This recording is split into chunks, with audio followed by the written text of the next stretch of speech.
tiempo que rente seguro. Tú sabrás cómo lo va a hacer. Tú sabes que sí. Aquí la mayoría conocen a Robert, así que hay que presentarse. Gracias, hermano Adriano. Buen día, feliz y santo sábado.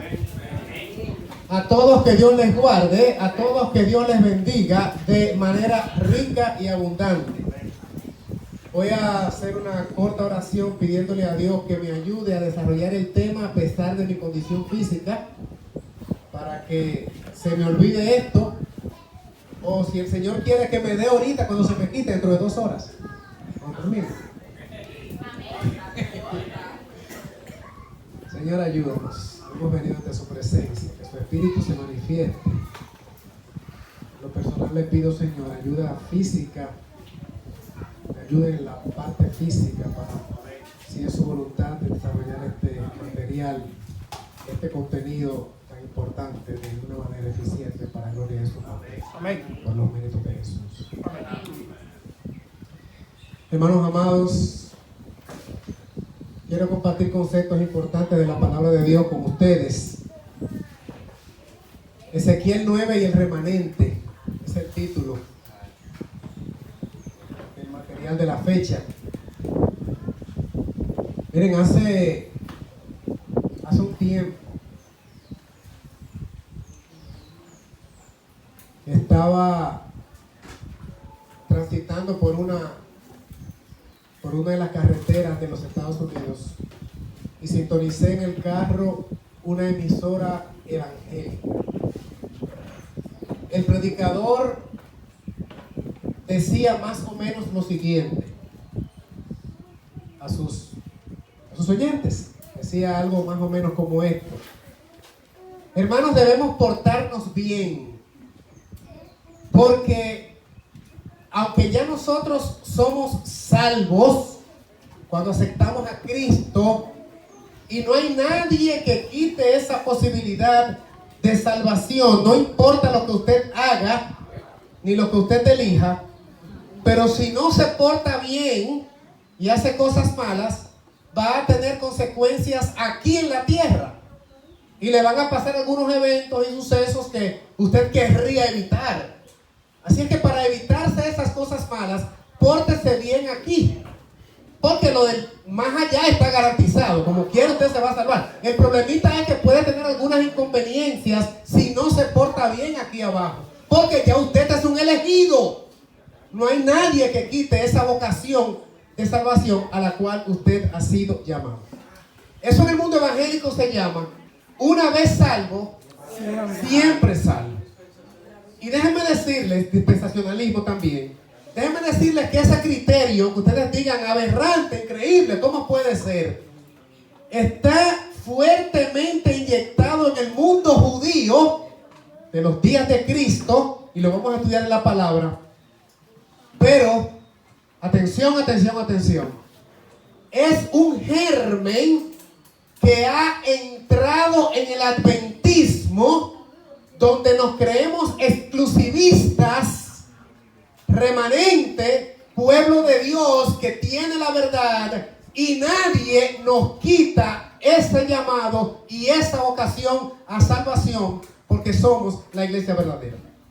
Pero mientras, vamos a mirar en las escrituras cómo esto se manifiesta primariamente en el pueblo hebreo, en el pueblo judío. Ellos tenían, pueblo judío, a 2 artífices de su soberanía nacional. Vamos a ponerlo en el contexto contemporáneo: 2 padres de la patria, lo que equivale a George Washington en los Estados Unidos, lo que equivale a Simón Bolívar en Sudamérica, lo que equivaldría en Dominicana Juan Pablo Duarte, Sánchez Mella, Luperón. 2 íconos, ¿verdad?, tenían ellos.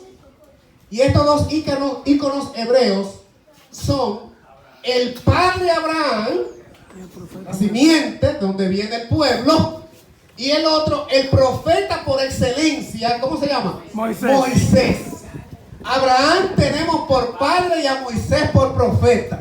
Y en la cátedra de Moisés se sentaban a escuchar y a doctrinarse. ¿Y quién los movía de esa postura, de esa posición? Un nacionalismo irracional, al punto de que cualquiera que no fuera de sangre judía, ellos le tenían un término y le llamaban gentiles. Es como decir gentuza. No pertenecían a la clase porque no eran del padre Abraham.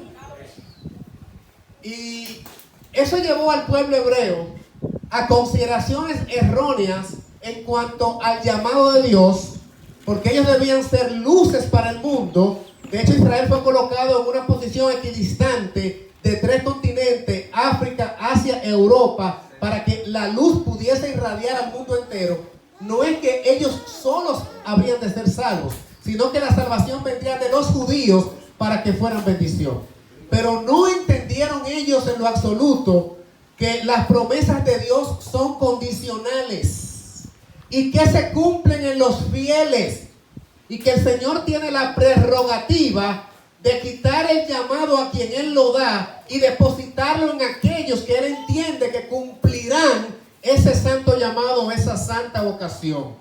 Así las cosas, ese nacionalismo a ultranza radicalizado, esa posición de que eran pueblo elegido porque sí, independientemente de, los llevó a muchísimos excesos y también a consideraciones doctrinarias erradas y equivocadas, al punto de formar o de crear lo que se llamaba, era el ritualismo de el santuario, el ritualismo del templo, la adoración, la liturgia, las formas de culto. Señores, a tal punto, el pueblo hebreo, después que Cristo murió en la cruz, se rasgó el velo. Recuerden, cuando Jesús exclamó en la cruz, consumado es, se rasgó el velo. Pasó lo que ocurrió allí con el sacerdocio. ¿Me pueden creer que todavía siguió el ritual de sacrificios en nombre de aquel Mesías que vendría, cuando el real Cordero de Dios había andado entre ellos y no le reconocieron? Porque a los suyos vino y los suyos no le reconocieron? A pesar de que el Bautista, precursor de Cristo, dijo: he aquí el Cordero de Dios que quita el pecado del mundo. A pesar de lo que ocurrió en el bautismo, con la manifestación gloriosa del cielo vaciándose, aprobando lo que estaba ocurriendo allí, y con todo el ministerio de 3 años y medio de Cristo, y con toda su vida pía y santa desde su nacimiento hasta su edad adulta, con todos los eventos en la vida de Cristo, los milagros, los portentos y los prodigios, se cegaron ante la realidad y ni siquiera entendieron que el dador de la vida andaba entre ellos. Tal era la dicotomía en la posición interpretativa del pueblo de Israel, que miren, por ejemplo, lo que hacían ellos. Ellos preferían que una persona sufriera un sábado para no admitir que Dios enseñaba que el sábado era un día de bendición para los afligidos. O sea, negaban la posibilidad de que alguno recibiera una bendición por el hecho de que el milagro era realizado un sábado. Pero el extremismo todavía va mucho más allá. En el momento del juicio de Jesús, cuando estaban allí en el pretorio con Pilato y las autoridades romanas, los judíos se negaron a pisar las escalinatas del palacio del gobernador porque se contaminaban debido a que era la Pascua y no podrían tomar la Pascua si sus pies pisaban uno de los escalones donde se estaba allí celebrando el juicio injusto, por cierto, de Cristo. O sea, se contaminaban, pero al mismo tiempo estaban planificando no un homicidio, sino un magnicidio. como se llama cuando se trata de personas, no de un ribete, de una importancia, de una jerarquía. Era un magnicidio. Bastante injusto, por cierto, lo que estaba ocurriendo con Cristo. Pero va más allá todavía. El sexto día, día de preparación, cuando Cristo estaba en la cruz, había que desclavar a Cristo y a los que allí estaban, para que los cuerpos de los muertos no entrasen al sábado que se acercaba, porque se contaminaba el sábado si los cuerpos permanecían en la cruz.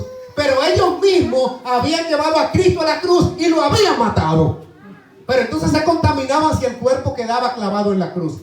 A ese nivel de hipocresía llegaba un pueblo así llamado elegido. Asombroso. ¿Cómo podían ellos estar en una condición de ceguera tan abyecta, tan profunda, tan óptica, que no podían ver siquiera que en Cristo se estaban cumpliendo las profecías? Hermanos, nosotros, antes de considerar Ezequiel, que es el tema básico, Ezequiel es remanente, yo quiero que consideremos brevemente así un pasaje que todo el mundo sabe recitar aquí, y es Oseas 4:6. Quiero que brevemente vayamos a Oseas 4:6, y sin que lo hayan encontrado, yo sé que aquí mucha gente está diciendo, yo sé lo que dice Oseas 4:6. ¿Qué es lo que dice? Sí, Señor, mi pueblo. Vamos a leerlo literalmente, para que miremos aquí un detalle que quizás estamos pasando por alto, digo yo, o tal vez mirar una perspectiva, un abanico de interpretación más amplio en lo que tiene que ver con este versículo. Oseas 4:6, esto es lo que dice la palabra escritural inspirada, citamos: mi pueblo fue destruido porque le faltó conocimiento. Presten atención al término, a la expresión. Por cuanto desechaste el conocimiento. Permítanme detenerme allí 30 segundos para continuar luego en breve con lo que resta del versículo. Hermanos, aquí en el texto, hasta donde lo hemos leído, la mitad del versículo 6, 2 veces aparece una expresión, una palabra, que es conocimiento. 2 veces. Ahora, a mí me intrigó que apareciera 2 veces: mi pueblo fue destruido porque le faltó conocimiento, porque desechaste. Noten que el conocimiento fue desechado. Noten que fue desechado, porque desechaste el conocimiento. Así que yo cogí para el original hebreo. Déjame ver qué dice aquí el original hebreo, la palabra conocimiento. Y encuentro que la palabra conocimiento, que aparece en Oseas 4:6, es lo mismo que diríamos sabiduría. Sabiduría. Ahora bien, hay un texto que ustedes conocen en Proverbios que dice: el principio de la sabiduría es el temor a Jehová. Y cuando busco la palabra temor, que es el principio de la sabiduría, encuentro que temor no es miedo ni pánico, sino temor, o sea, temor reverente, respeto a la palabra de Dios y por consecuencia obediencia. Así es que sabiduría, actuar con sabiduría, es actuar en base a la obediencia. Leamos ahora Oseas 4:6 y entendamos un espectro que tal vez no miramos así de pronto cuando leemos el versículo bíblico. Mi pueblo fue destruido porque le faltó sabiduría, le faltó obediencia. Por cuanto desechaste la sabiduría, yo te echaré del sacerdocio. Y porque olvidaste, atención, olvidaste la ley de tu Dios, también yo me olvidaré de tus hijos. Hermanos, quiero explicarles esto. El problema con Israel, por lo cual habrían de ser desechados, radicaba en que ellos se negaban a asimilar el conocimiento o la sabiduría de Dios. La falta de conocimiento de Israel, oiga la iglesia, no se trataba de falta de información. No dice aquí, tu pueblo fue desechado porque le faltó información. No, información tenía los patriarcas, los profetas, la Torá, los escritos de Moisés y los profetas, que es todo el compendio del Antiguo Testamento. No fue destruido porque le faltó información.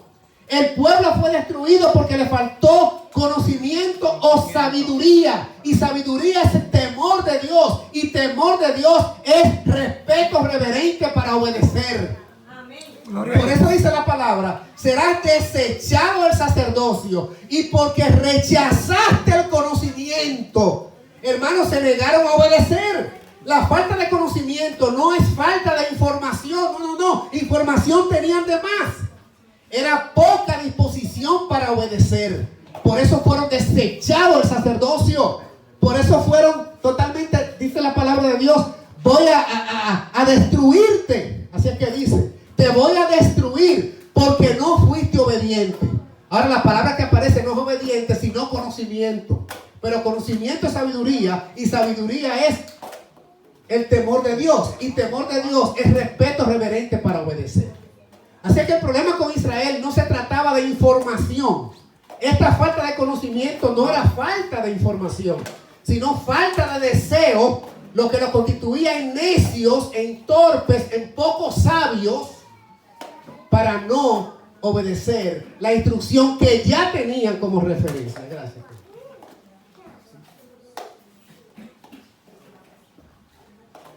Con esto en mente, quiero entonces que vayamos a una cita del deseado de todas las gentes.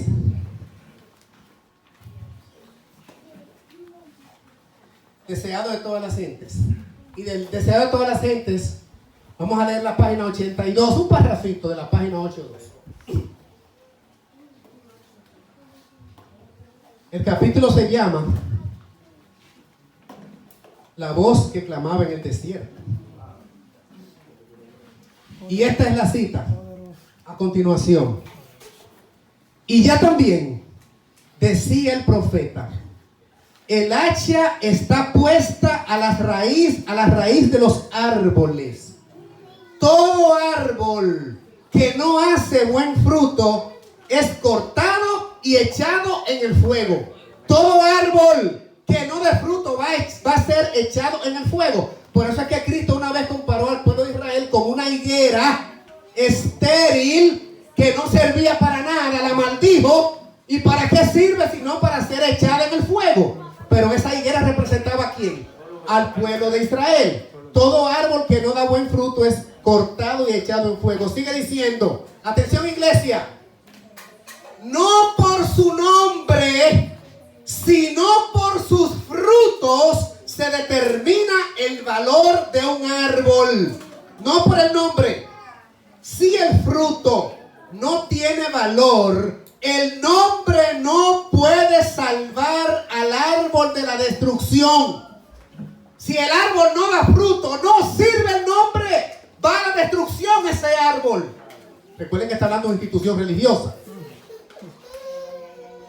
Juan declaró a los judíos que su situación delante de Dios había de ser decidida por su carácter y su vida.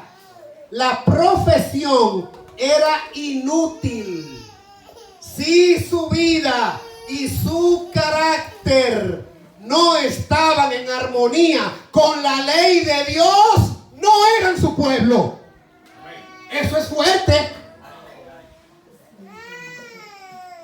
La profesión es inútil, no es por el nombre. Y si su vida y su carácter no estaban en armonía con la ley de Dios, no eran su pueblo. Por eso, hermanos, es que a veces se dice,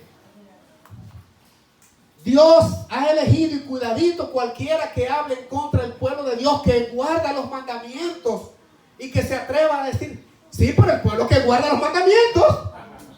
Pero está diciéndolo claro, que es el pueblo que guarda los mandamientos. Hay que ver si ese es el pueblo que está guardando los mandamientos y está aferrado a los principios para que se aplique el resto de la cita.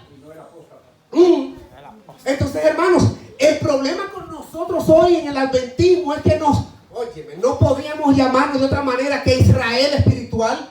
Es una clonación que somos. No hay nada tan igual al adventismo contemporáneo que la pretensión histórica de pueblo elegido y exclusivo, con ese patriotismo ultranza que tenían los judíos, lo que está ocurriendo en el adventismo contemporáneo. Pero yo me topo con unas citas en el Conflicto de los Siglos entonces, que dice: la mayoría de los verdaderos hijos de Dios están en las iglesias que hoy conforman Babilonia. La mayoría. Entonces, de este pueblo profeso, los que finalmente serán salvos son la minoría.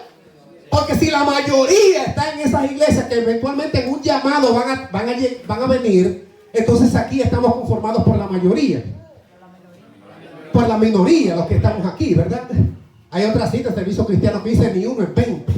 Saque la proporción, que eso quiere decir menos de 5%, porque 1 en 20 es 5%, ¿verdad? Entonces menos de eso sería ¿cuánto? 3%, 2%, no sé, pero una cifra mínima.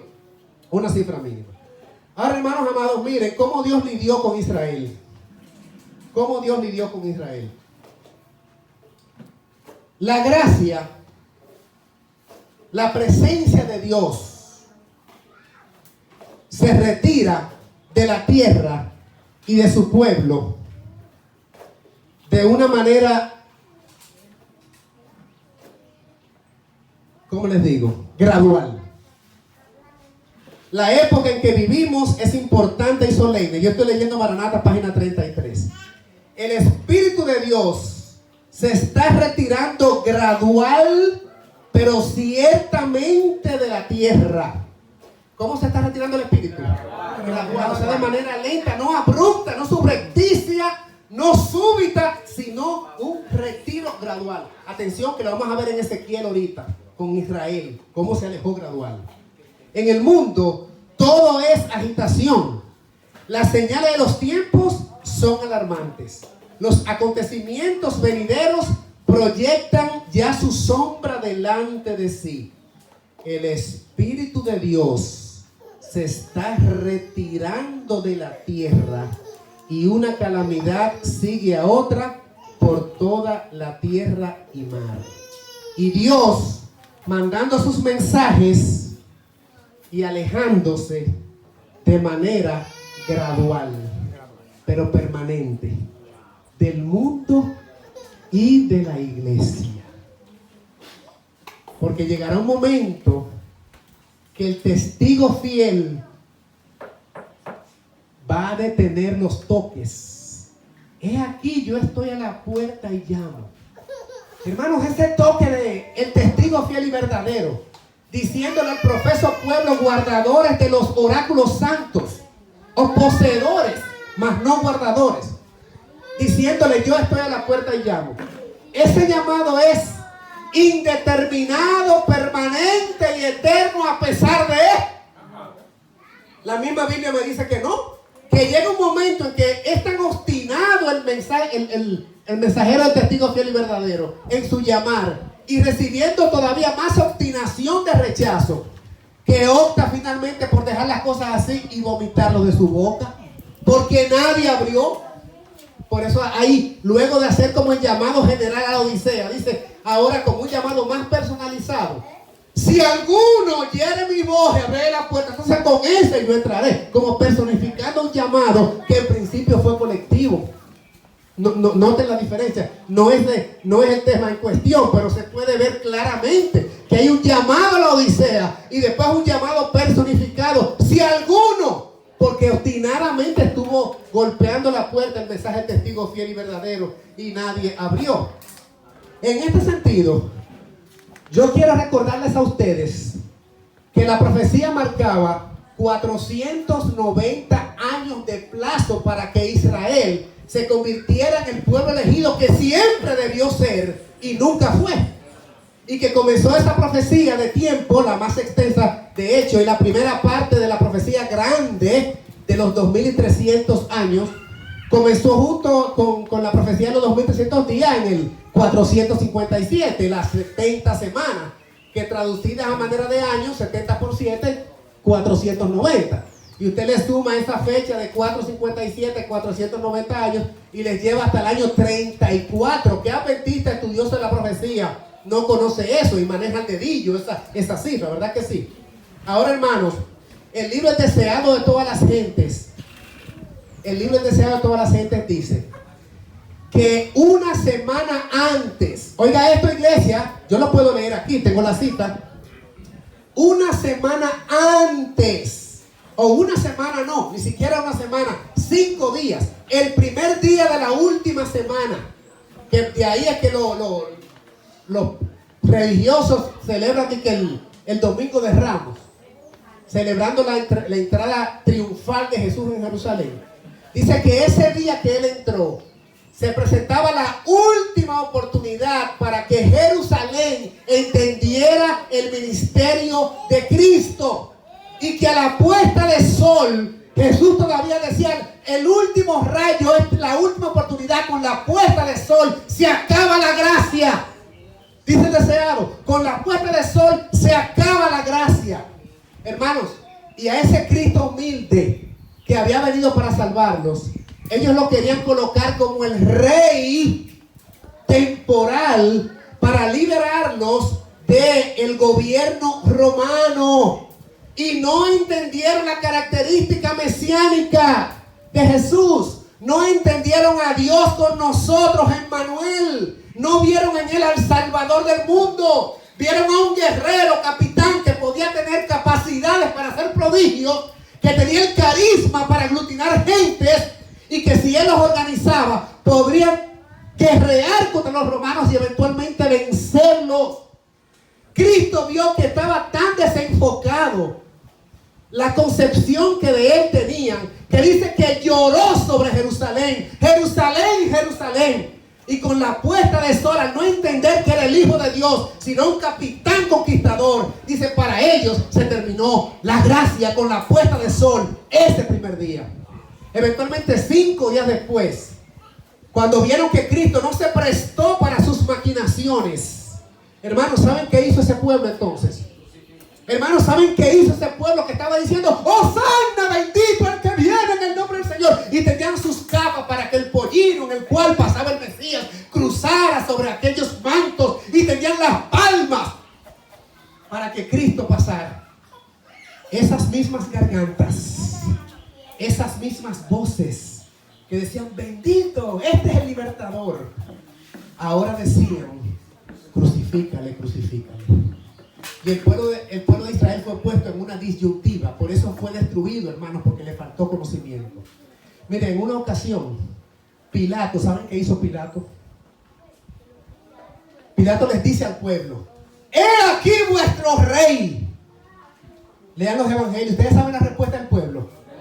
No tenemos otro rey que el César. No tú, Cristo. No tú, Emmanuel. No tú, Mesías. Nuestro rey es el emperador romano. Nos hemos casado con Roma. La iglesia se casó con Roma y prefirió a César. Con la Roma imperial, con la Roma pagana. Cuidado que hay otra Roma ahora. Ay, sí. Cuidado que hay otra Roma. Cuidado si nos vamos a casar con la otra Roma. Hermanos, pero no terminó allí la elección de ese pueblo.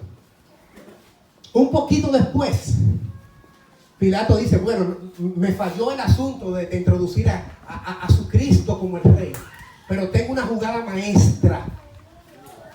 Allí hay preso un asesino, un sedicioso, creador de revueltas, una lacra social, llamado Barrabás. Por más abyecto que sea el odio contra ese Cristo, oye, no me van a elegir a un delincuente. Ya por fuerza mayor van a decir, bueno, no que queremos a Cristo, pero está bien con relación con esta cosa, esta lacra social, y me van a elegir a Cristo. Traigan a Barrabás. ¿A cuál de los dos? Y Barrabás representaba a Satanás, dice en la inspiración. Así es. ¿Saben a quién, hermanos? Suéltanos a Barrabás. ¿Y qué haré con este llamado el Cristo? Crucifícalo. 2 veces el pueblo elegido tuvo oportunidad de decidirse por Cristo. 2 2 veces. Primero eligieron al César y después eligieron a Barrabás. Primero a César y después a Barrabás. 2 veces negaron al Hijo de Dios, prefiriendo a un delincuente y al líder del imperio romano, al César. Mi pueblo fue destruido porque le faltó conocimiento, le faltó sabiduría, disposición de obedecer la ley de Dios. Y ustedes saben entonces, hermanos, que haber elegido a Roma, por Israel elegir a Roma, en el año 70, Roma le dio una dosis de su propia medicina. Porque siempre que usted elige al diablo, el diablo le da soga por un tiempo, pero finalmente lo arropa y lo agarra. No haga alianza con Roma. A Israel no le fue bien eligiendo a César. No le fue bien a Israel eligiendo al César. Tremendazo.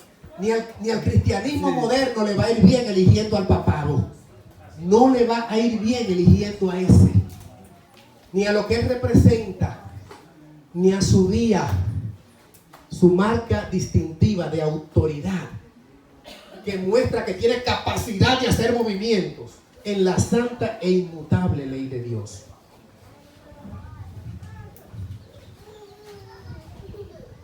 Vamos a la Biblia.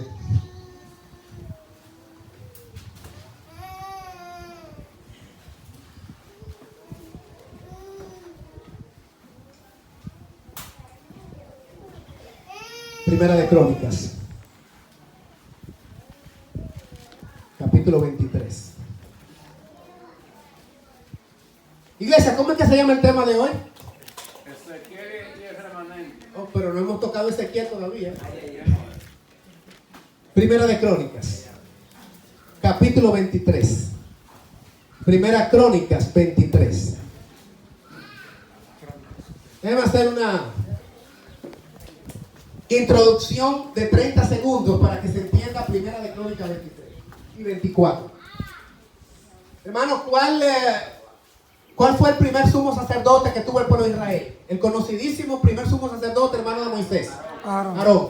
Tuvo 4 hijos. Nos conocemos los nombres, ¿verdad? Eleazar, Itamar, Nadab y Abiud. 4. También conocemos y sobreconocemos qué pasó con Nadab y Abiud. Que hicieron fuego extraño, hicieron una administración incorrecta y eventualmente fueron destruidos. ¿Quedaron entonces quién? Eleazar e Itamar en la línea sacerdotal arónica del sumo sacerdote en Israel.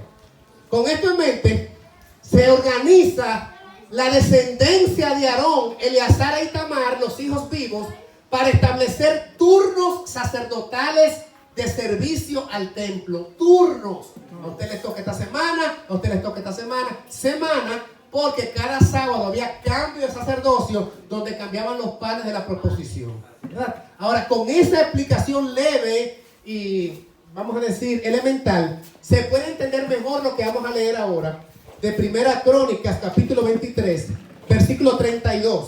Sigan con su vista la lectura. Yo aquí leo y dice la palabra inspirada.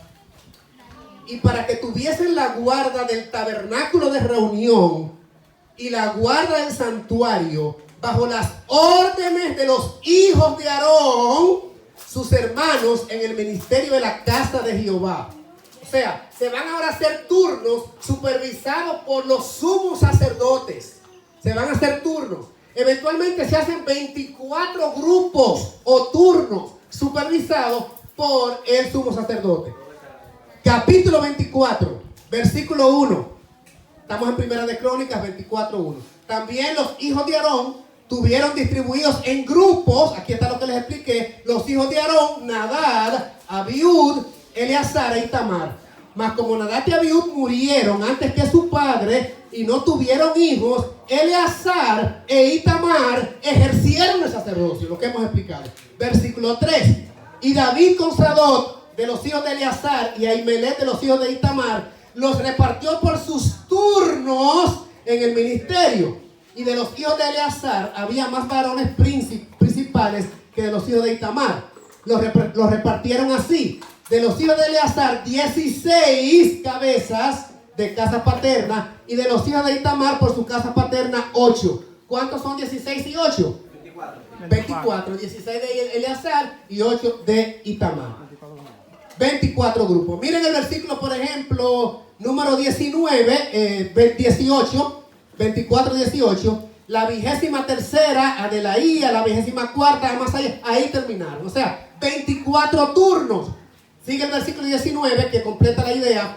Estos 24 turnos fueron distribuidos para su ministerio, para que entrasen en la casa de Jehová. Repito el concepto porque vamos ahora a Ezequiel y esto nos va a dar una vislumbre amplísima del capítulo. Estos grupos, 24 en total, fueron distribuidos para ejercer el ministerio, para que entrasen en la casa de Jehová, según les fue ordenado por Aarón su padre, de la manera que le había mandado Jehová, el Dios de Israel. Así que cada turno, estos 24 descendientes de Eleazar y Itamar, supervisados por estos, a su vez, formaban 24 más el sumo sacerdote supervisor, 25. Ahora, con esto en mente, hermanos, vamos a Ezequiel 8, porque para entender Ezequiel 9 hay que hacer un esbozo, una síntesis un poquito ahí rápido de Ezequiel 8 para tener el abanico completo de interpretación y entonces tener el contexto ampliado de lo que dice Ezequiel capítulo 9. Pero antes de leer Ezequiel 8, lo pueden ir buscando en sus Biblias. Miren, hermanos, la crema de cita que acabo de encontrar esta semana. Cuando estudiamos este tema yo no había encontrado esta cita, pero quise amplificarlo, siempre le hago algunas correcciones. Hermanos, no está en español, aunque sí creo que está en la carta 606. Esa carta está registrada en un libro que se llama Evento del Tiempo del Fin, me parece. Parece que ahí la vi, pero la extraje directamente del inglés. De Manuscritos Liberados, volumen 1, página 260, los que están tomando la fuente. Manuscritos Liberados, página 260, volumen 1. Atención a la crema de cita en relación con Ezequiel capítulo 9. Dice: estudien el capítulo 9 de Ezequiel. Estas palabras de Ezequiel 9 se cumplirán literalmente. El tiempo está pasando. El pueblo está dormido. Se niegan a humillar sus almas y convertirse. Dentro de poco, el Señor confrontará a aquellos a quienes se les ha revelado tan grandes verdades, pero se han negado. Miren, hermanos, recuerden a Oseas 4:6. Se negaron a escuchar su ley. Dice, se han negado a aplicar estas experiencias en su vida personal. Pronto, muy pronto, cada caso será decidido para la eternidad. Porque Ezequiel 9 se cumplirá literalmente. Lo dijo Elena White en 1909. Ahora, cuando usted vea lo que va a pasar en Ezequiel 9, usted dice que eso se va a cumplir literalmente. Tiene que ver con el sellamiento, ¿eso sí o no? Sí. Bueno, tiene que ver con el sellamiento. Y miren nomás esta otra cita. Ya ustedes están, me imagino que en Ezequiel 8, ¿verdad? Pero miren esta otra cita.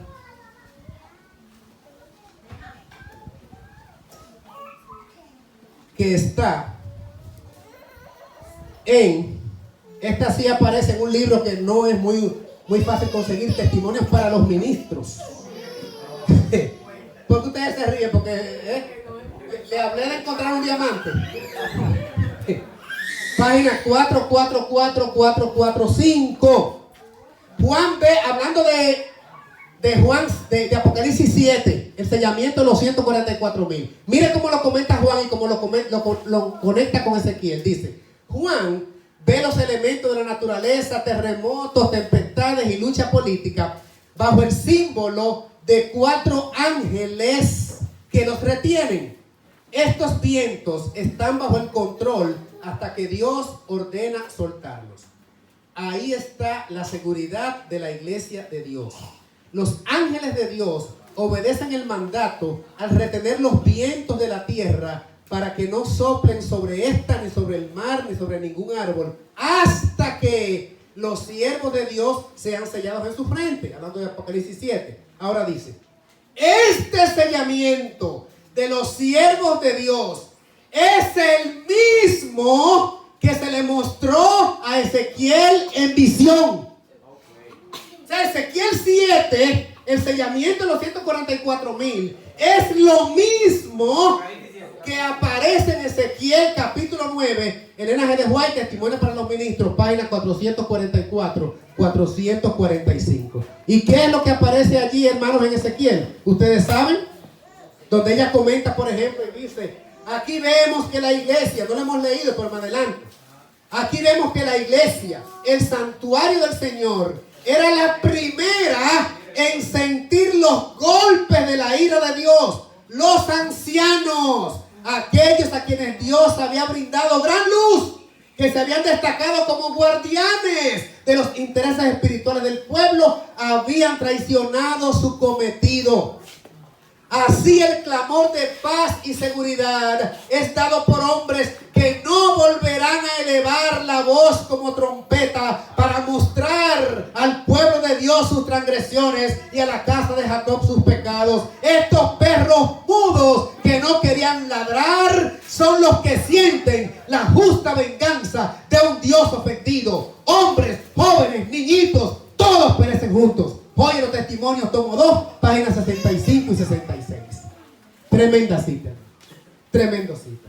Ahora, ya sabemos que el sellamiento de Apocalipsis 7 es el mismo que el sellamiento de Apocalipsis 9.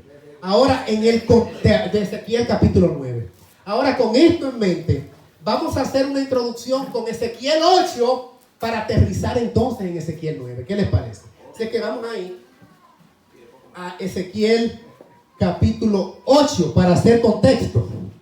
Ezequiel capítulo 8 ya está en su Biblia, porque hace ratito les di la referencia para que la tuvieran a mano. Y miren todo lo que va a aparecer allí, hermanos amados. Lo que aparece en Ezequiel 8 son abominaciones terribles, apostasías flagrantes, desafíos abiertos a la soberanía de Dios de parte del pueblo profeso. Pero recuerden que ese es el sellamiento de los últimos días también. No lo pierdan de vista, que lo que está pasando ahí se cumplirá, como decía, literalmente. Así que esto, pónganlo en el contexto. Hay que traspolarlo a nuestra condición, porque primero es el mismo sellamiento de Apocalipsis 7 que está en proceso. Y además de eso se cumplirá literalmente lo que aparece en Ezequiel 9 para el pueblo de Dios final. Así que miremos qué pasa en Ezequiel 8, porque allí yo conté 5 grandes pecados aberrantes, abominables o apostasías terribles. Vamos a comenzar con el versículo número 5, Ezequiel 8:5. Atención, Ezequiel capítulo 8, y del capítulo 8 vamos a comenzar con el versículo 5. Y me dijo, hijo de hombre, esto es Ezequiel, alza ahora tus ojos hacia el lado del norte. Y alcé mis ojos hacia el norte. Y he aquí al norte, junto a la puerta del altar, aquella imagen del celo a la entrada. Pero antes, quiero leer el versículo 4, antes de seguir con los siguientes versículos. Porque allí aparece la gloria de Dios. Recuerden que hace un ratito les dije que la gloria de Dios se aleja como de manera gradual. El versículo 4 dice, y he aquí, allí estaba la gloria del Dios de Israel, como la visión que ya había visto antes en el campo. O sea, en principio está la gloria de Dios presente. El Señor había hecho un evangelio en figuras para que ellos lo entendieran, la representación de Cristo, y todo en el santuario apuntaba a Jesús. Desde el corderito, desde la puerta, desde el velo, desde el lavacro, desde el sacrificio, desde la lámpara, todo, hermano, apuntaba a Cristo. Cristo por todos lados. La sangre derramada, todo era Cristo. Y la Shekinah representaba la gloria de Dios en el lugar santísimo. O sea, la presencia misma que se manifestaba en el propiciatorio, la tapa que cubría el baúl. Que era como diciendo, esta tapa protege porque han violado la ley que está ahí abajo. Y la Shekinah va a consumir con su presencia, con su poder, a quien violó esa ley. Y entonces el propiciatorio se abría en el medio. Ese era el simbolismo que quería que se captara. Ahora la gloria de Dios, dice el versículo 4, estaba allí. Pero comienzan las apostasías que hemos comenzado a mirar en el versículo número 5. Versículo 6 entonces. Me dijo entonces, hijo de hombre, ¿no ves lo que estos hacen? Las grandes abominaciones que la casa de Israel hace aquí para alejarme, miren el término, alejarme de mi santuario. Pero vuélvete aún y verás abominaciones mayores. O sea, hay más, hay más. Tú has visto ahora lo que está pasando, lo terrible, cómo me están alejando mi presencia, porque es gradual que se aleja. Pero apenas estamos iniciando. Vas a mirar cosas aún mayores. Les dije 5 apostasías, 5 abominaciones. Hemos mencionado apenas la número 1. Vamos a la número 2 en el versículo 9. Me dijo luego, entra y ve las malvadas abominaciones que estos hacen allí. Entré pues y miré, y he aquí toda forma de reptiles, bestias abominables, todos los ídolos de la casa. Hago un alto aquí. ¿Dónde es que se ven bestias abominables y toda cierta rectura en Apocalipsis? ¿Dónde es que se ve eso? En Babilonia. Toda suerte de ave inmunda, sucia y aborrecible. Ok. Y todos los ídolos de la casa de Israel que estaban pintados en la pared por todo alrededor. Y miren el 11. Y delante de ellos estaban, atención al número, 70 varones de los ancianos de la casa de Israel y Hazanías, hijo de Safán, en medio de ellos, cada uno con su incensario en su mano, y de su incensario se subía una nube espesa del incienso. Iglesia, ¿quiénes manejaban el incensario? ¿Cualquiera? No era cualquiera. Que yo quiero de la tribu de Gad manejar un incensario. Yo soy de Rubén, quería 70. El número 70 es 7 por 10. 7 es el número de la perfección. 10 es el número de lo acabado. El discurso oído es lo completo, el 10. 7 por 10, 70. Por eso el Señor, aparte de los 12, que era su círculo íntimo, envió a predicar a 70. Otra cosa, el Sanedrín estaba compuesto por 70 caballeros.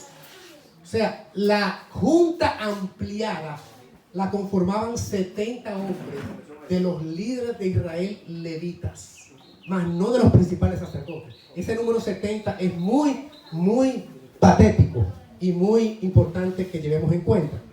Así es que habían 70 de los ancianos, él lo dice, de la casa de Israel. Y vamos entonces a lo que pasa en el versículo 12 con la tercera. Ya miramos cómo va en progreso la apostasía. Ahora, noten que mientras va en progreso la apostasía, también va en alejamiento o en decrecimiento la presencia de Dios, como lo vamos a ver en un ratito. Pero miren la tercera apostasía, versículo 12. Y me dijo, esto es el profeta Ezequiel, hijo de hombre, ¿has visto las cosas que los ancianos de la casa de Israel hacen en tinieblas? Cada uno en sus habitaciones, en sus cámaras, pintadas de imágenes, porque dicen ellos, Jehová no nos ve, Jehová ha abandonado la tierra. ¿Quiénes han leído la cita aquí que dice que las abominaciones que nosotros vemos solamente son una parte de lo que realmente está pasando? Claro que sí. Eso está en Mensaje Selecto. Así es. Yo les digo a los hermanos adventistas dominicanos que ellos no se imaginan el grado en que está la apostasía mundial, porque viven en la República Dominicana. Lo que hemos vivido en los Estados Unidos, sabemos, hermanos, la magnitud y a qué nivel está esto, donde se maneja el headquarters, o sea, las oficinas principales en Maryland, los acuerdos que allí se toman, que la hermandad en República Dominicana, esta islita aquí caribeña, ni siquiera nos enteramos los manejos que se dan allí. Terrible. La gente confunde amonestar, mensaje de reproche y de amonestación. La gente lo confunde con crítica y murmuración. No es lo mismo. El siervo de Dios, en todas las épocas, Dios ha levantado gente para que denuncie el pecado fuera y dentro. Es una cita. No es lo mismo murmurar y chisme y crítica que denunciar con dolor en el alma. Lo que está pasando en el seno mismo de un pueblo elegido con un sinnúmero de verdades para que sea luz al mundo. Hermanos amados, muchos acuerdos se están tomando en Silver Spring, Michigan, me refiero en Maryland, donde está la casa central. Muchas apostasías terribles, muchos acuerdos que se manifiestan, por ejemplo, en el folletito de la escuela sabática. ¿Por qué se está promoviendo la agenda de género del LGBT en el folleto de escuela sabática? ¿Por qué me está diciendo un folleto de escuela sabática? Preparémonos para el cambio, y me salen figuras de dos hombres agarrados de la mano. ¿Por qué? ¿Por qué? Explíquenme eso. Un folleto que lo ve el planeta entero y dos hombres agarrados de la mano, homosexuales, en el folleto de escuela sabática con un título: prepárense para el cambio. ¿Para cuál cambio? Pero una apostasía flagrante. No podemos callar eso. Terrible. Y déjenme entrar, hermanos, en un tema espinoso ahora. Pero yo le dije a los muchachos ahí atrás, voy a decir lo que Dios me ponga en la mente. Si me quita algo, pues es que no estaba, pero lo voy a decir. Está sonando en la República Dominicana. Y miren, gloria a Dios, hemos sido de los últimos países en asimilar eso. De los últimos. Pero yo sabía que finalmente íbamos a caer. El asunto de la agenda de igualdad de género. El departamento, ahora se llama Ministerio de Educación. Antes llamaban Secretaría, ¿verdad? Ok. El Ministerio de Educación. Aprobado. Danilo Medina feliz de la vida. Listo para ponerlo en ejecución. Donde se le va a enseñar a los chicos desde el nivel elemental hasta todo lo que es el bachillerato, la ideología de igualdad de género. Niños y niñas no tienen sexo, ellos lo eligen a su momento, pueden compartir juntos, y las familias perfectamente pueden ser formadas por dos hombres o por dos mujeres, y eso es normal. Los niños tienen que aprender eso viene en nuestros libros, eso viene ya oficializado, pero para su asombro, o para que no se asombren, eso está en Chile, en Perú, en Ecuador, en Bolivia, en Argentina, en Brasil, en Venezuela, en Colombia, en México, en Uruguay, en Paraguay. Eso está en toda Europa y eso está en los Estados Unidos, eso está en el mundo. Porque la otra vez dimos los 17 puntos de desarrollo sostenible y eso es lo que la ONU le está vendiendo al planeta. Y ninguna escuela en el sistema educativo mundial puede salirse de eso. De lo contrario, tiene penas inflictivas, le cierran la escuela y no permiten la docencia. En los Estados Unidos, en San Diego, ocurrió que ya cuando se implementó eso, se reunió la Junta de Educación Adventista en San Diego, California, y lo pusieron en entredicho. A coger la ideología de género y enseñar eso, o retirarnos del sistema educativo nacional. ¿Saben a qué conclusión llegaron? Hay demasiados profesores que dependen para su manutención y de sus familias de este trabajo. Por lo tanto, vamos a acoger lo que el gobierno está promoviendo. Y lo acogieron, hermanos, están enseñando de todo en las escuelas adventistas de los Estados Unidos. Ahora llega eso a República Dominicana. Yo quisiera ver, prendan sus celulares, mándenlo donde quieran, a cualquier parte del mundo, a la asociación, a la conferencia general. Pero yo quisiera ver a mis altos líderes, yo los quisiera ver defendiendo los principios y no defendiendo un sueldito. Que se pongan de parte de Dios y no de Roma, quien es el que está trazando esta línea. Yo venía hablando en el camino con una docente del Sistema Público Nacional, que es mi hermana y mi amiga Dominga. Ella es profesora del sistema y me estaba contando las atrocidades. Yo quería haber encontrado aquí a Lucía hoy, porque quería entrevistarme con ella, porque yo sé que me iba a pasar datos importantes. Pero esto está en toda la República Dominicana de manera oficializada. Su niño le van a enseñar que es normal ser homosexual, o a su niña que es perfectamente normal que ella tenga preferencia de atracción hacia una amiguita. Normal. Y yo quiero preguntarle a la dirigencia del adventismo aquí, a aquellos hermanos que dicen que estamos siendo sellados ahí y que lo mismo de Ezequiel 8 y 9 se va a repetir. Yo les quiero preguntar, hermanos amados, ¿de qué parte se pondrán ustedes? Porque mi inquietud es que que el pueblo evangélico está tirado a la calle protestando por eso. El pueblo evangélico está reaccionando diciendo no. ¿Cómo puede ser que los principios de la familia estén siendo tirados por el suelo y bla, bla, bla? Pero están hablando y yo no he oído una A del pueblo adventista. Una A no he escuchado en Radio Amanecer, que se la pasa bla, bla, bla, bla y no pone las cosas claras. Radio Amanecer que se pasa atacando a los hermanos que se van al campo. ¡Hablen ahora!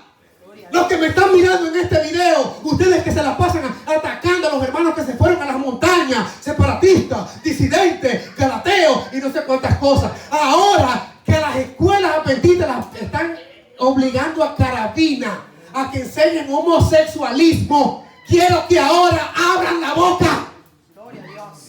Quiero que el presidente de la Unión ahora se pronuncie y vaya al Listín Diario, vaya a los medios Telemicro, vaya a los medios de comunicación y diga: nos oponemos a esa propuesta porque violenta los santos principios de Dios. ¡Quiero oírlo! No a los evangélicos, no a los evangélicos que ya están tirados en la calle. Han promocionado marchas. Los evangélicos marchas para protestar contra el gobierno, contra esa ley del sistema educativo. Y los adventistas, en un medio que tienen, qué pena que ya yo no tengo el programa de televisión en el este. Yo esta cosa la tiraba por televisión. Yo quiero que los que tienen medios, que lleguen al país entero, como ese Radio Amanecer, que no sé si el nombre, Radio Amanecer, sin decirle otra cosa. Yo quiero que se pronuncien y dejen de hablar tanta indolencia como hablan a veces, atacando a los obreros que están predicando el mensaje de los tres ángeles. Que se pronuncien ahora. Óigame, dirigente de la Unión, porque este video le va a llegar. Leonardo Robles es un siervo que no tiene ningún mérito, les está desafiando a que se pronuncien.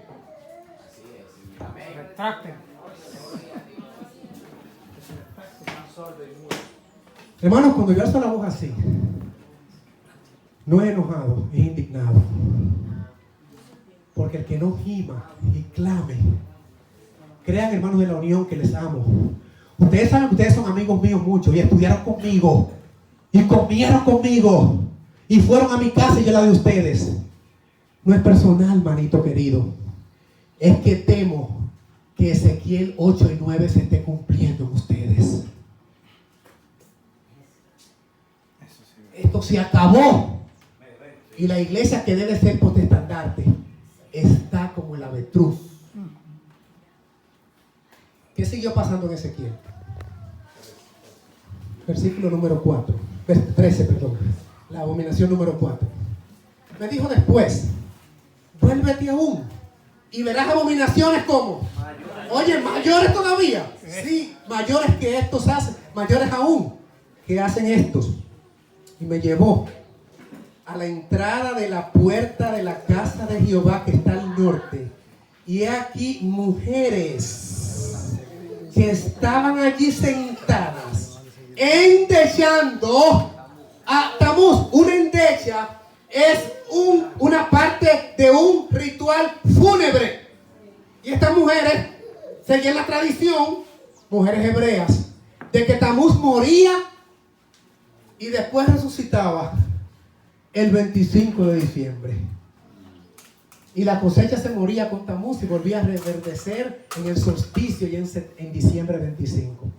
Y estas mujeres hebreas estaban igualitas que las mujeres del mundo. Habían asimilado los conceptos paganos y ya habían perdido de vista. ¿Saben por qué, hermanos? Porque para el pueblo judío y el pueblo adventista nos hemos aferrado a las formas y hemos dejado la esencia, la liturgia. Una vez yo fui a predicar a un lugar y me dijeron: miren, esto es el orden, y primero va esto y esto. Y yo dije: hermano, ¿y si ponemos esto? No, eso no se puede cambiar. Pero será inspirado también. Y todo es en el orden de el culto, el tiempo y lo mismo que es. Y después la celebración. Y recuerden que es el día del joven. Y después recuerden que es el día del niño.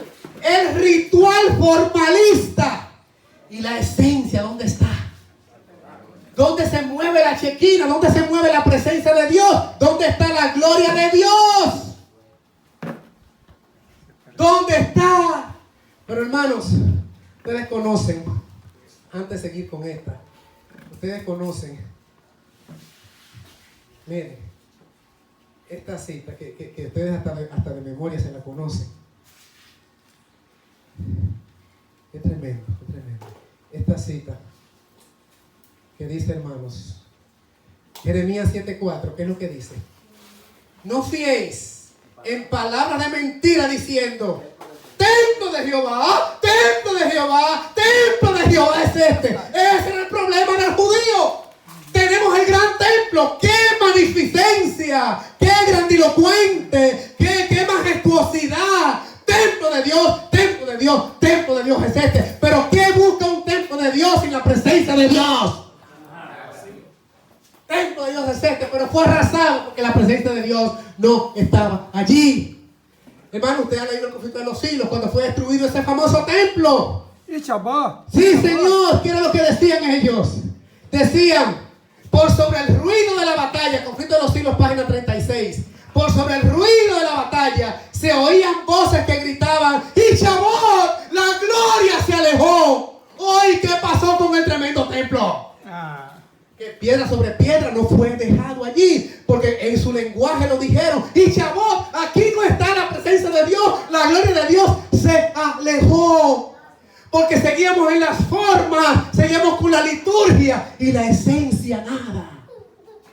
Desde allí, hermanos, predicamos en contra del lugar santísimo. Decíamos, cállese, no predique contra el mensaje del tercer ángel. Hermano, el mensaje del tercer ángel es una denuncia al sistema de error. Es también la justificación por la fe, victoria sobre el pecado. Amén. Los que guardan los mandamientos de Dios, así termina el tercer mensaje. Pero es una denuncia a los sistemas del mal.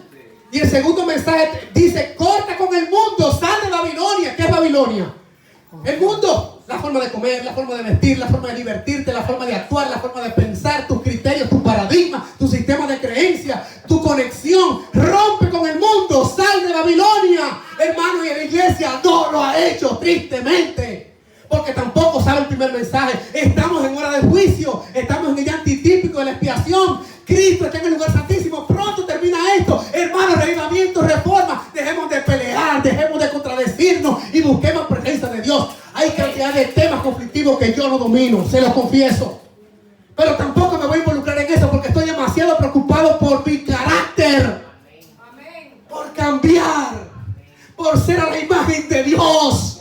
Por parecerme a Él. Y por echar cada vez más en lo profundo del océano mis pecados, mi maldito pasado, para que Dios me transforme a su gloria y semejanza. Amén. Y nos estamos peleando en los ministerios.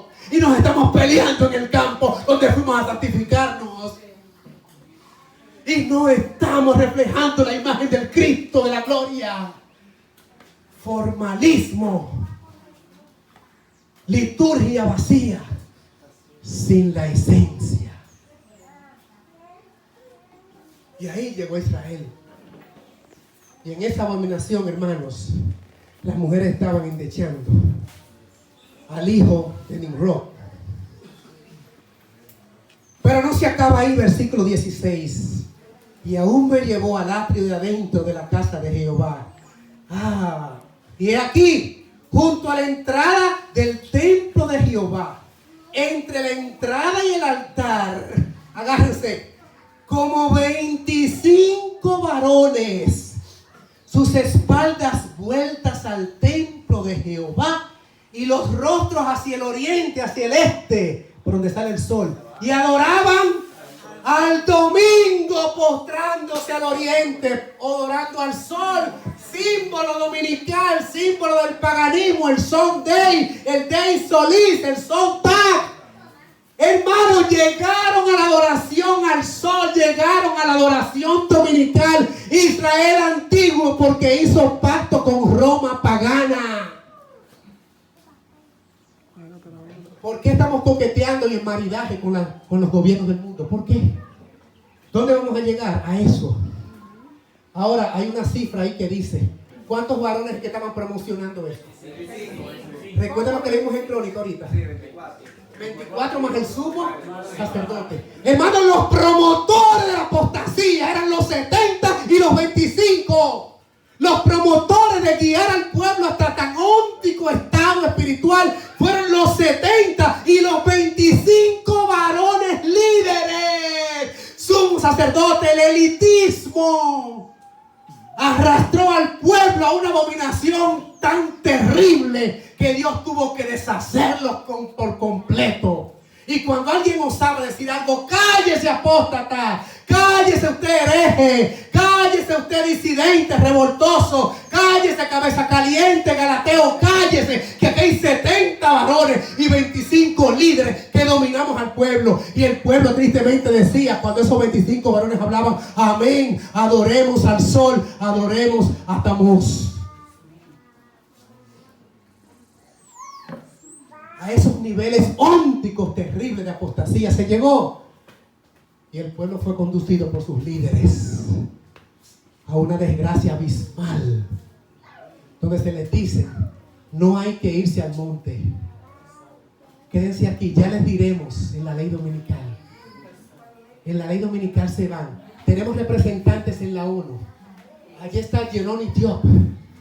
Él es muy amigo de Guterres, el secretario de Naciones Unidas, de Antonio Guterres. Él es muy amigo. Y cualquier cosa que transmita, él va rápido al presidente mundial, el cual a su vez se lo transmite a las 13 divisiones, quien se lo hace saber a las uniones, para que esto a su vez se lo pasen a las asociaciones, y las asociaciones a los pastores de distrito, y entonces los miembros se van a enterar. Tranquilo.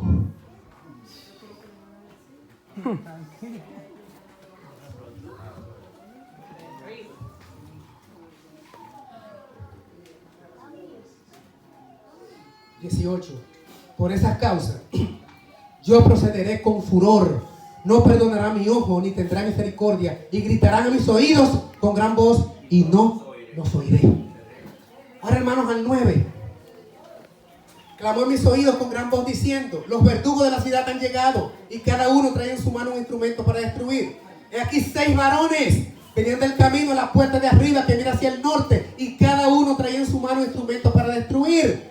Entre ellos había uno vestido de lino, el cual tenía en su cintura un tintero de escribano, el del sellamiento, y se pararon junto al altar de bronce. Miren el versículo 3, un movimiento de la gloria de Dios en el versículo 3. Recuerden que primero estaba allá en el santuario, y la gloria del Dios de Israel se elevó por encima del querubín sobre el cual había estado, y se puso al umbral de la casa. Hay un movimiento de la gloria de Dios.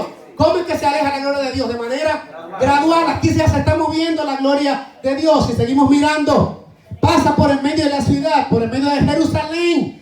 Ponle señal en la frente a los hombres que gimen, a los que claman a causa de todas las abominaciones que se hacen en medio de ella. Hermanos, hay quienes claman y gimen por lo que está pasando. Hay quienes alzan su voz con lloro y llanto. Hay quienes dicen, denuncia a la casa de Israel su rebelión, en la casa de Jacob su pecado, Isaías 58:1. ¿Y qué dice el versículo 6?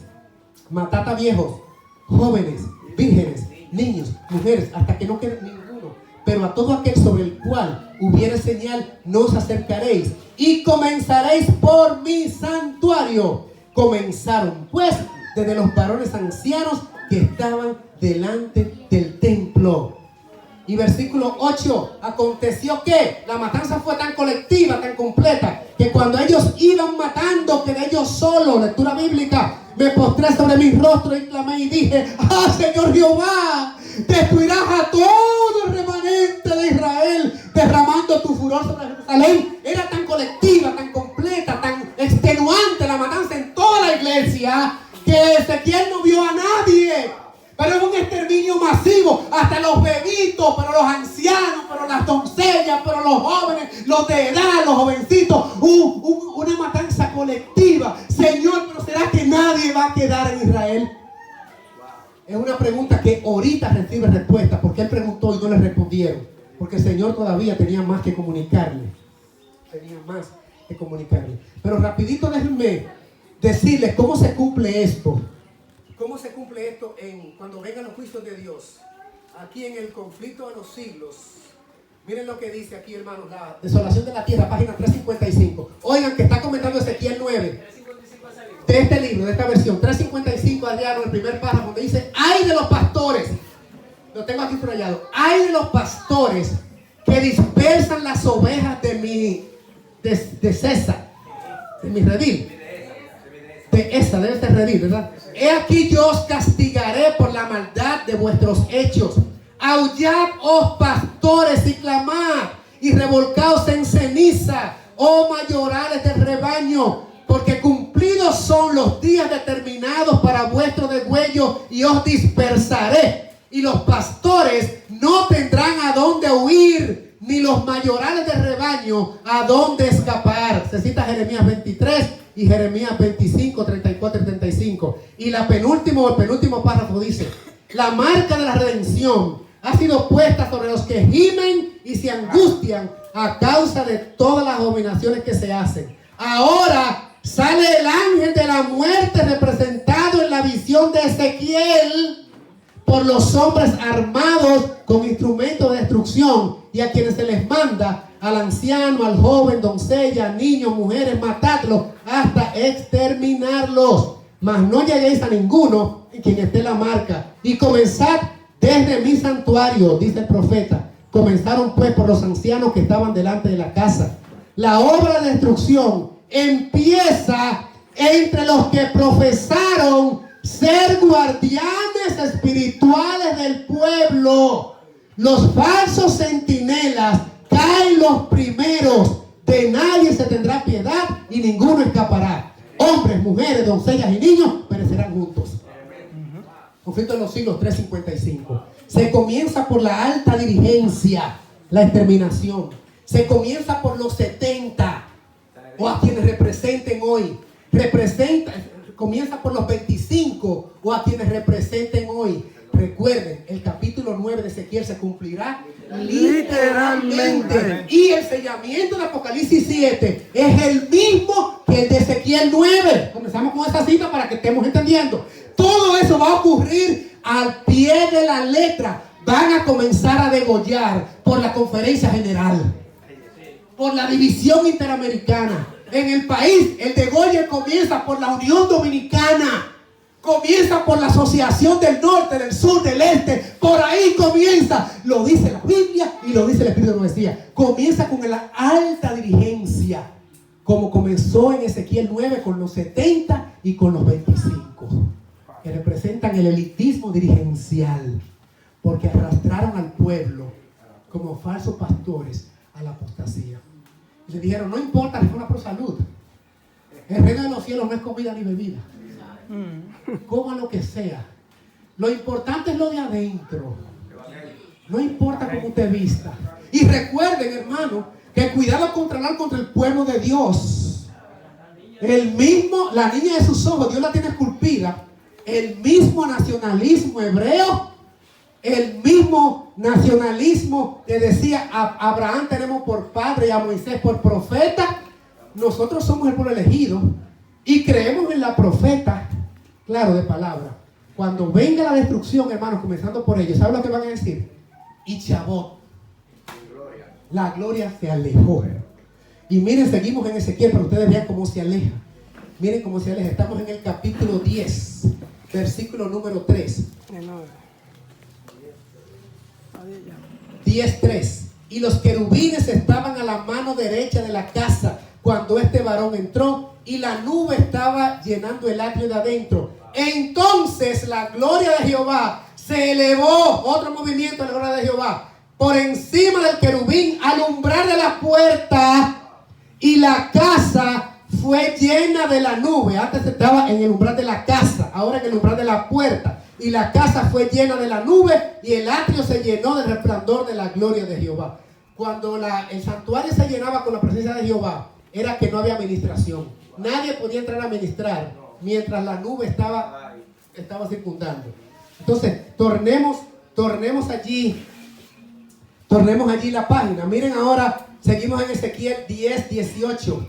Entonces la gloria de Jehová se elevó de encima del umbral de la casa y se puso sobre los querubines. Otra vez la gloria de Dios se sigue moviendo y alejándose. Y alzando los querubines sus alas, atención, van a volar. Y se levantaron los querubines de la tierra delante de mis ojos. Y cuando ellos, los querubines, salieron volando, también las ruedas se alzaron al lado de ellos y se pararon a la entrada de la puerta oriental de la casa de Jehová. Y la gloria del Dios de Israel estaba por encima de ellos.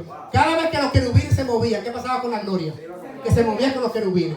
Ahora, hermano, primero estaba en el santuario, después en el atrio, después en la puerta, después en la casa, después en la puerta. Y ahora está ahí en la puerta de entrada ya de la ciudad, ya saliendo, ya se va. ¿Y saben por qué, hermanos? ¿Saben por qué? Miren el capítulo 11, seguimos en el capítulo 11 de Ezequiel. El Espíritu me elevó y me llevó a la puerta oriental de la casa de Jehová, la cual mira hacia el oriente. Y aquí a la entrada de la puerta, otra vez, 25 hombres, entre los cuales vi a Hazanías, hijo de Azur, y a Pelatías, hijo de Banía, príncipes del pueblo, los principales. Y me dijo, hijo de hombre, estos son los hombres. Atención al versículo 2, 11:2. Y me dijo, hijo de hombre, estos son los hombres que maquinan perversidad y dan a esta ciudad mal consejo. ¿Cuál es el mal consejo? Los cuales dicen, no será tan pronto, edifiquemos casa, esta será la olla y nosotros la carne. Habrá diversión, mucha carne, mucha comida, va a pasar, sí, pero no tan pronto. Por eso es la ira de Jehová. No es que Cristo no viene, es que demoran su venida con su actitud. El campo, sí, más adelante. Cuando llegue la ley dominical, ustedes entonces, quédense ahí. Estudiar, sí, estudian, sean ingenieros, arquitectos, enfermeras, secretarias, maestras, aunque trabajen en el plan de la ONU, no importa, pero gradúense. Hermanos, eso es lo que le dicen, no es por ahora. Por eso la ira de Dios. ¿Y quiénes eran que predicaban así? Los 25. Esos eran los que predicaban así. Los 25 hermanos eran que estaban predicando así. Por ese movimiento de la gloria de Jehová. Pero miren cómo termina esto de manera tan asombrosa.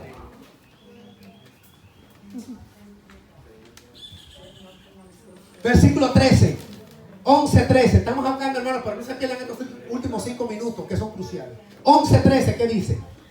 Cuando Ezequiel ve esto, aconteció que mientras yo profetizaba, aquel Pelatías, hijo de Benaía, murió.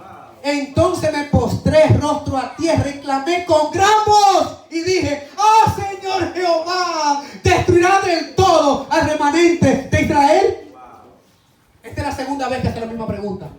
La primera vez le respondieron, no. Señor, pero esta matanza de toda la iglesia, es Israel entero, vas a destruir al remanente, no vas a quitar ni siquiera una pizquita. El Señor guarda silencio, le dice, mira lo que está pasando, mira más cosas, mira los 25 lo que están diciendo, que no es ahora, que no se preocupe. Señor, pero te vuelvo a preguntar, es que no va a quedar nadie. Y le pregunta por segunda vez. Le responden, sí, hay respuesta, hay respuesta. Un poquito más adelante. El 13:10, seguimos en Ezequiel. Sí, por cuanto engañaron a mi pueblo diciendo, ¿qué predicaban, hermanos? 13:10. Paz, no habiendo paz, y uno edificaba la pared, y aquí que los otros recubrían con lodo suelto. O sea, cada uno inmerso en sus propios afanes y en sus propias cosas. Ahora, hermanos, miren. Versículo 22, 14:22. Todo el mundo busca ese versículo porque estamos ya en el culmen. 14:22, porque aquí se va a responder la pregunta que 2 veces hace Ezequiel, Señor, pero es una matanza de toda la iglesia, nadie queda. 14:22, sin embargo, he aquí quedará en ella un remanente. Gloria a Dios. Amén. Hijos e hijas que serán llevados fuera. He aquí que ellos vendrán a vosotros y veréis su camino y sus hechos y seréis consolados del mal que hice venir sobre Jerusalén, de todas las cosas que traje sobre ella. Ezequiel, te voy a responder. Si me preguntas que en si va a ser exterminada toda la iglesia. Aquí está la respuesta. Quedará un remanente que será dejado ahí, que será tomado y sacado de ahí para yo protegerlo contra lo que viene, para que me sean testigos. Gloria a Dios. Amén. Sacados fuera. ¿Fuera de dónde? Del sistema de Jerusalén. ¿Y sabe para llevarlo a dónde, hermanos? 2 páginas atrás. Vamos a ver el último movimiento de la gloria de Dios. Atención, iglesia. Último movimiento de la gloria de Dios. Ezequiel 11:23. Después de aquí no se menciona que la gloria de Dios se moviera más. 11:23. 11:23 de Ezequiel, hay que leerlo. Y la gloria de Jehová, por última vez se movió, se elevó de medio de la ciudad, emprendió vuelo y se puso sobre el monte que está al oriente de la ciudad. Finalmente la gloria de Dios se fue al monte y de ahí la iglesia fue, los fieles remanentes sacados y llevados fuera al monte para que se encontraran con la gloria y con la presencia de Jehová. Amén. Llevados al monte. Palabra de Dios. Porque ahí se movió la gloria de Dios. Estaba en el santuario, pero seguía en apostasía. Se puso a la entrada en la puerta. Se movió a la puerta. Se movió a la casa. Se movió arriba. Se fue a la puerta de entrada. Y elevó vuelo con los querubines. Y finalmente el último movimiento de la gloria de Dios. Y ahora la gloria de Dios se mueve y se va al campo. La gloria de Dios se mueve y se va al campo. Y ahora te voy a responder, Ezequiel. Señor, ¿no quedarán fieles? Sí, quedarán fieles. Pero los voy a tomar esos fieles y los voy a sacar de la ciudad. Y también los voy a llevar al campo. Porque allá está la gloria de Dios. Amén. Gloria a Dios. Y donde quiera que está la presencia del alto y sublime, eso es lo que constituye iglesia. Amén. Porque templo sin Dios es sencillamente edificio. Un templo sin Dios es Ichabod. La gloria se alejó. Tremendo. ¿Para qué quiero un edificio vacío sin la presencia de Dios? Lleno de formalismo, lleno de liturgia, lleno de rituales y tradiciones, sin estar en la presencia del lugar santísimo. Señor, lleva tu remanente fuera. Amén. ¿Dónde es que está la presencia de Dios, Señor? En el campo, donde se movió. Y se movió la gloria de Dios al campo. Allá llévame, Señor, que allí está tu presencia. Amén. Dios bendiga a su pueblo. Amén. El pueblo de Dios son los fieles, Gloria a Dios. los que guardan los mandamientos de Dios. Amén. Y me tomo el minuto final para decir, iglesia, aquí y ahora, esto se acaba. La apostasía está flagrante. Vamos a orar por los altos líderes. Por si acaso hay alguno que de alguna forma quiere decir, Señor, he estado guiando al pueblo diciéndole que eso no es por ahora, entreteniéndole, diciéndole que la reforma por salud no es válida, que el mensaje del Espíritu de profecía que ya no es tan importante, que las señales de los tiempos no son tan vigentes, que no hay que proclamar el mensaje de los 3 ángeles. Señor, lo hice mal, perdóname. Si hay alguno así, hermanos, presentémoslo en oración. A lo mejor el Señor lo une al pueblo verdadero de Dios. Amén. Y se sale de los 70 y de los 25 que están engañando al pueblo con folleticos de escuela sabática y con sermoncito y con radio amanecercita y con todas las cosas. Para que de alguna forma el pueblo despierte en una realidad. Tenemos que hablar de lo que está pasando. El pueblo está confrontado con una ley donde se nos está diciendo que tenemos que cumplir la ley de los hombres, de la ONU, de los 17 puntos de la ONU. La Unión Dominicana no va a decir nada, sabiendo que esas apostasías se va a quedar callada para que sus escuelas sigan abiertas. Si las escuelas siguen abiertas, hermanos, sencillamente es un aval, un aplauso al sistema de papá. Le estamos aplaudiendo. Lo hicieron muy bien. Aquí están nuestras escuelas abiertas. Denos los libros que le vamos a enseñar a nuestros niños, que varón y varón es normal. Si no reaccionan ahora, hermanos, y chavos. Si no reaccionan ahora, yo quiero verlos ahora. Por eso los combiné. Yo los quiero ver ahora. Y que dejen de estar atacando al remanente y a los que nos vamos al campo. Métanle mano a eso. Ay. ¿Sí? Los convino que le metan mano a eso, que le están diciendo que enseñen a los niños la homosexualidad. Confróntelo o cierren las escuelas. ¿Qué haría usted si fuera director nacional de educación? Que me cierren las escuelas y los colegios. Cierto. Y los muchachos, vamos a enseñarle nuestra casa y vámonos. Este no es el lugar para pueblo de Dios, vámonos vamos para Mágica. Amén. ¿Verdad? Pero hermanos, no podemos seguir en el sistema del pueblo porque ahí nuestros niños nos van a engañar.